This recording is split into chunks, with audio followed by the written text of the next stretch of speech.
Hello, is that Dany Garcia? Dany, piece of advice. Always be wary what you say on the internet. Is this thing on? Welcome back to Big Mouth and fancy seeing you here in June. I'm very welcome, my friends, and especially my enemies. Come in, sit down, no touching. I don't do the touching. Hello and welcome back to Big Mouth, and you can keep this or any other conversation I ignite constructively keeping it going over on my Twitter at Movies TV Mad. And welcome to Sunday's edition of the dceu Daily. Dany Garcia. Dany. Who's Dany Garcia? Dany Garcia is Henry Cavill's agent. And this is what she said. This is hilarious. The audience and consumer will always be the ones to decide. Really? Really? Now, why did she say this? She tweeted Laura A. So let's see what Laura A said. Hashtag 10 times growth con notes. Hashtag Dany Garcia. Should we have a look what this actually means before we start talking about this?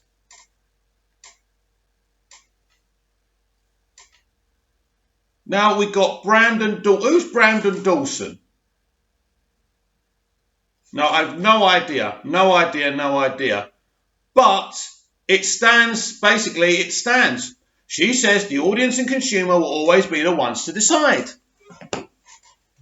We've decided. We want to see the Snyder Cut. We want to see the Air Cut. Dany Garcia, rightly or wrongly, has advised her client, Henry Cavill, our Superman, our magnificent Superman, not to comment about release the Snyder Cut, to sway the issue, right? They've even decided to say they love Man of Steel and Batman v Superman was okay. Basically, that's what they've said. They're trying to kind of tread the mainstream line to keep everyone happy. Look, I don't blame Henry Cavill for this. You know, he can only do as he's told. I mean, ultimately, he does pay his agents, but they're there to advise him. And he'll feel that he's been advised pretty well. Look, they got him the Witcher gig, didn't they? So his career is just going up and up and up. And let's not forget what they did to him on Justice League was pretty bad. So it wasn't. I mean, the Justice League movie may have worked out badly for us and Warner Brothers and Joss Whedon and Zack Snyder, but it even worked out worse for Henry Cavill and that horrible upper lip CGI, right? But Dany, you have said that the consumer will decide. So what I don't understand is why not just get your client or advise your client to support this cut? Your client does support the Snyder Cut. He loves Zack Snyder. Zack Snyder cast him, right, as Superman in his universe. Come on. What do you think this is actually getting you?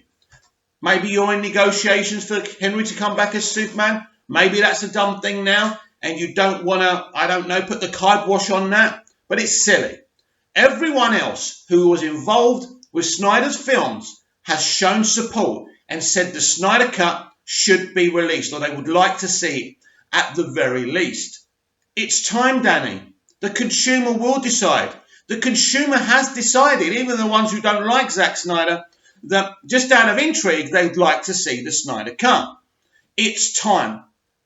So moving away from that embarrassing little situation for Dany Garcia, and I really do hope she enjoyed all the tweets and quote tweets. I hope they were constructive, by the way. I don't want to see anyone being trolled.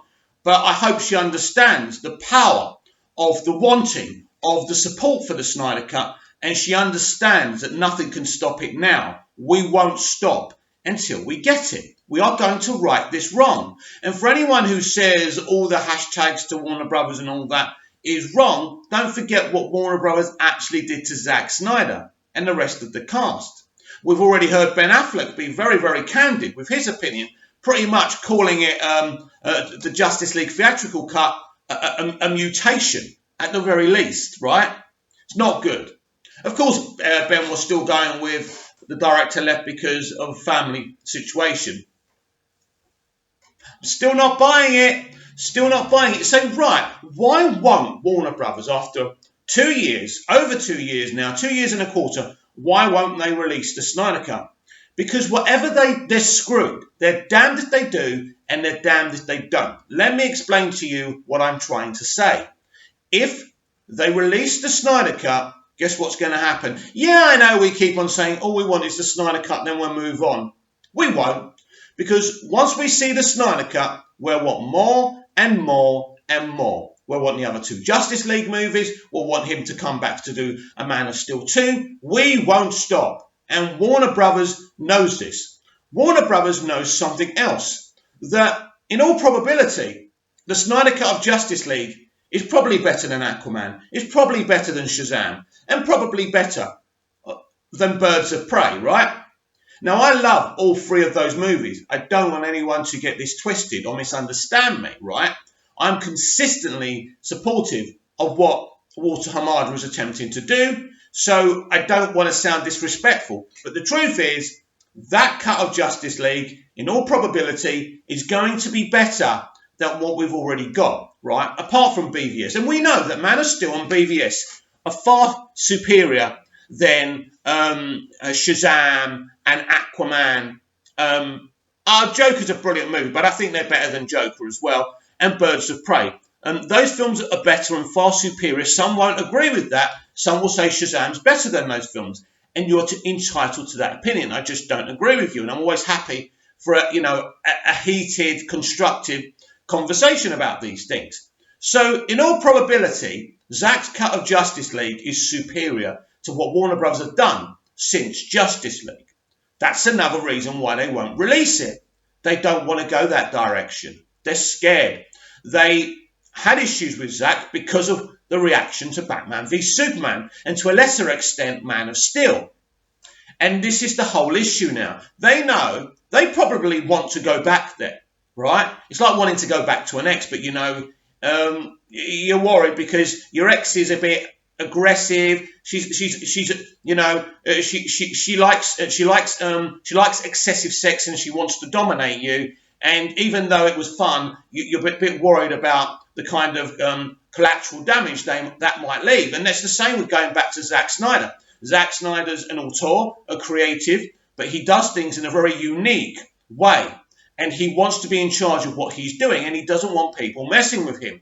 And this is the problem. And this is the problem that Zack Snyder and Warner Brothers are always going to have.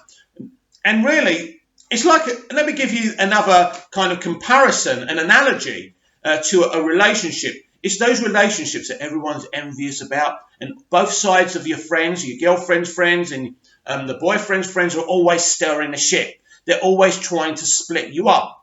In come the bloggers, right? You like that comparison, right? You like that analogy? So basically, Zack and Warner Brothers split up, not because of themselves, but because of what was going on around them. And I did a great video yesterday, even if I do say so myself, talking about the fans versus movie and TV bloggers. And I think there's a great analogy there as well. They are the poison. They are the poison. They're the ones who poison the chalice constantly. So the actual problem wasn't between the studio. And even Kevin Sugihara, I'm sure, had a lot of respect for Zack. He was under a lot of pressure. He was tasked, right, by the board of directors and the shareholders to create a successful DC extended universe. And he didn't do it. We love the films, but it wasn't the success the studio wanted. So for the studio, it's all about what's hashtagging, how much money they make, who likes it, who doesn't like it. These are the things that they're concentrating on and focusing on all the time, every day, every second. It must make them dizzy. But as a business, that's what they have to do. And so this is the complex situation with the Snyder Cut. If they don't release it, they've got us lot constantly reminding the world of what they did to that film. And it's embarrassing for them. Don't think they're not embarrassed. Don't think they don't want to hide under a rock. Because the way the studio conducted themselves is, I'm not going to say a way that no studio's ever treated a director before, because we saw what Kathleen Kennedy's done over at Lucasfilm. The way she treated the director of Rogue One. But at least he got to keep his job, even though she brought someone else in and told him to get stuffed and he'll get the credit for directing it. At least he got that. I mean, but the director of Solo, the directors of Solo, the Lego movie boys, who are very talented, as we've seen from Spider-Man Into the Spider-Verse, right? We've seen how talented they are. They were fired. They were fired and they brought in Ron Howard. And they didn't fare much better. I don't mind Solo. I think it's an okay movie. I just didn't ask for it, and none of us asked for it. That's why it was a flop, right? So we've seen these situations before, as I've always explained. But this is a situation, thanks to Zack Snyder, the first creative to come out and not say, oh, it's just creative differences. He's saying, no, I wanted to do it this way. They didn't agree. This is what you would have got, and this is what you got. So what we would have got, listen, people can say you don't know what you're going to get. We do, because Zack's told us. And he hasn't just said it from his mouth. He's shown us pictures. He's shown us evidence. You know, the Martian Manhunter reveal, right? What's his name? Is it General Swanwick, right? General Swanwick being Martian Manhunter is massive. It's awesome. Now, in probably, if that was spoiled to me before I saw a film, in ordinary terms, I'd be really upset and angry. But obviously, Zack's trying to get this release and trying to get the masses. And I mean, look, I loved Swanwick. And for him to be Green Lantern is amazing. So excited. So we know what we're going to get in this movie is amazing. And we deserve to see it. And the director deserves for us to see it. That's what he wants. In his career right now, his legacy will never be complete until we see this cut. But the studio have other things planned. And they are worried, as I say, about muddying the waters. And this, as I say, they're damned if they do, and they're damned if they don't. They've got this movement literally crapping all over everything they do, even though what they do is pretty cool. But is it as cool as us seeing the Snyder Cut? Well, I haven't seen the Batman. I think the Batman's going to be a pretty awesome movie, and I think a lot of people are going to be happy with it, even from our community, even though our community's crapping all over it. I think that kind of agenda is wrong, especially when you don't really hate what you're seeing, but you're just saying you hate what you see. But people are passionate about Ben's Batman. I get it. I'm passionate about Ben's Batman. But I'm also happy to see another irritation. And we don't really know if Ben's going to cameo in it. We don't know what the situation is. And until we see the situation, we won't know. And also, when we saw the leaked pics the other day, he looked pretty rigged, didn't he? And obviously he's a stuntman. Could that be a stuntman for Ben's Batman? Could it be a body double for Ben's Batman? That's interesting, isn't it? Imagine if they did to Ben what they did to Jared Leto in Birds of Prey. I think people are going to kick up an even bigger stink then. And I don't want that to happen because I genuinely like Matt Reeves. I genuinely like Robert Pattinson. Two really talented people. And I can't wait for the Batman. I think it's going to be a pretty terrific movie. But the more you don't release this cut, the more of these situations you create. But again, they're damned if they do and they're damned if they don't. Because when the Snyder Cut is released, people will still go against the Batman because they would have seen Ben's Batman being awesome again, right?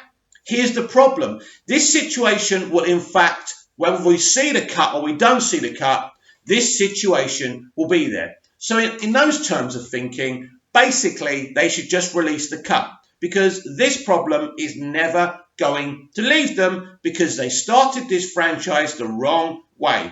They allowed someone to talk them into bringing in a creative they never wanted, right, to run this universe. And Christopher Nolan said, it's my way or the highway. And he's Christopher Nolan, lauded director. They did what he told them to do instead of saying, you know what, Chris, we've worked with Zach before. He's really good. We just don't believe the direction he would go in is right for us. They didn't do that.